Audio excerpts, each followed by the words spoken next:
जवाहर जैसे ही पारस को लेकर उसके घर में दाखिल होता है तो सामने से आफताब गुस्से में आकर जवाहर का गिरेबान पकड़ लेता है। सब इकट्ठे हो जाते हैं। बहजाद फौरन अपनी बेटी से लिपट जाता है और उससे पूछता है कि उसने यह सब कुछ क्यों किया। उसी वक्त आफताब गुस्से में बोलता है, गार्ड्स को कहता है कि इसे पकड़ लो और कैद कर दो, इसने हमारी नाक कटवाई है। जवाहर आफताब को कहता है खबरदार, लेकिन वह नहीं रुकता।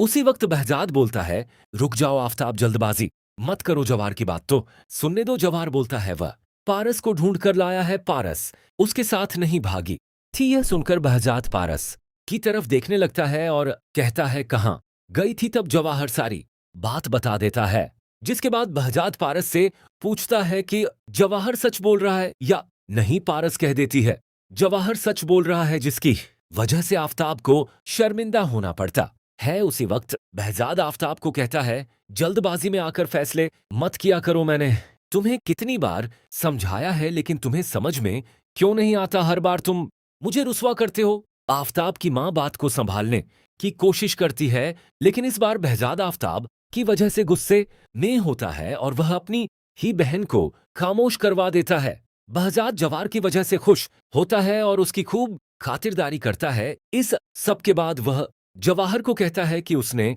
दोबारा यह फैसला किया है कि पारस की निगरानी के लिए तुम ही रहोगे। मेरा इरादा था कि मैं उसे यूएस भेजूं, लेकिन अब नहीं, वह जाना नहीं चाहती।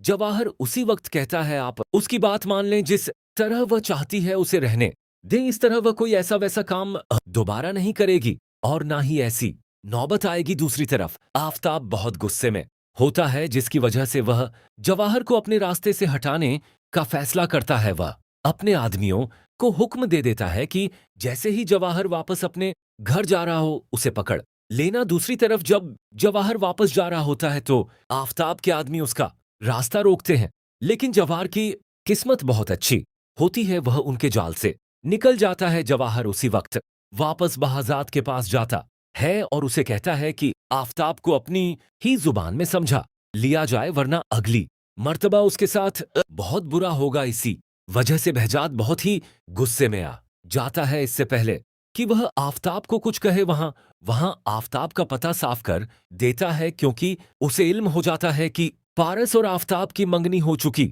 है। इसी वजह से वहां बहुत गुस्से में होता है और वह ये कहता है अब बहजाद को पता चलेगा कि उसने मुझसे दुश्मनी मोल लेकर अच्छा नहीं किया। वह उसी वक्त आफताब को गायब करवा देता है और जब यह बात आफताब के वालिदैन को पता चलती है तो वह दौड़े दौड़े बहजाद के पास जाते हैं और सारा का सारा इल्जाम जवाहर पर लगा देते हैं। बहजाद पहले ही आफताब पर गुस्से में होता है और जैसे ही आफताब के माँ बाप जवाहर पर इल्जाम लगाते हैं तो बहजाद बहुत गुस्से में आ जाता है और उनसे सख्त पूछ लेता है कि उन्हें आखिर जवाहर के साथ मसला क्या है। अगले ही लम्हे बहजाद को कॉल आती है, वह कॉल उठाता है और सामने से कहा जाता है कि यह लास्ट वार्निंग है, अगर अपनी बेटी की शादी करवाने की कोशिश की तो वह आफताब को छोड़ेगा नहीं। आज तो वह छोड़ रहा है, नेक्स्ट टाइम नहीं छोड़ेगा। ये सुनकर बहजाद परेशान तो होता है, लेकिन साथ ही साथ आफताब के माँ बाप